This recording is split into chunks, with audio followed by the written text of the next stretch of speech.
ইসকা ভাই এসেছেন, পটি করবেন নাকি? ওরে জগ্গু, কথা বলার সময় নাই, আমাকে অল্প সাইড দে, আমি হালকা হয়ে আসি। জান জান মিসকা ভাই, আপনি হলে আমার প্রথম কাস্টমার।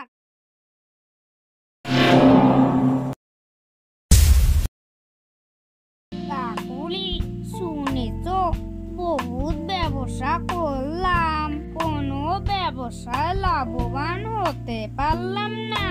এখন কি করব ভেবেই পাচ্ছি না। জগ্গু, তুমি এত হতাশ হইও না, আমার মাথায় একটা বুদ্ধি এসেছে।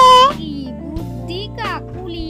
আমাকে খুলে বলো, আমি ভেবে দেখবো।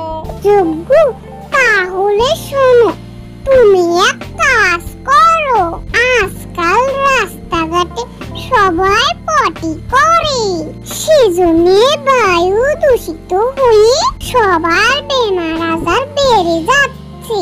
তাই তুমি রাস্তার সাথে একটা ভালো করে টয়লেট বানাও, আর সেখানে লিখে দিবা একবার পটি করলে 10 টাকা। দেখবা সবাই পটি করার জন্য লাইন লেগে যাবে, আর তোমার ব্যবসা উন্নতি হবে।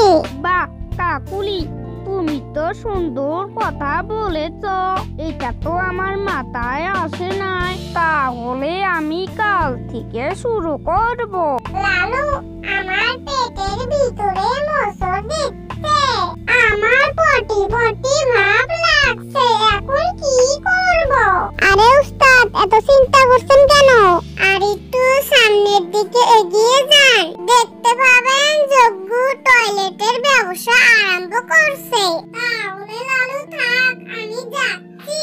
মিসকা ভাই এসেছেন, পটি করবেন নাকি?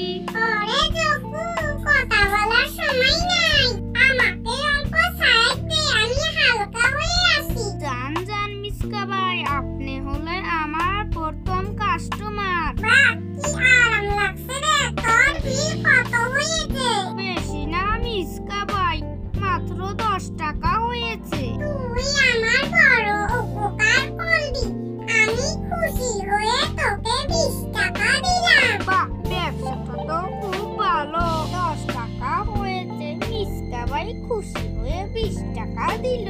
জগ্গু, ব্যবসা কিরকম চলছে?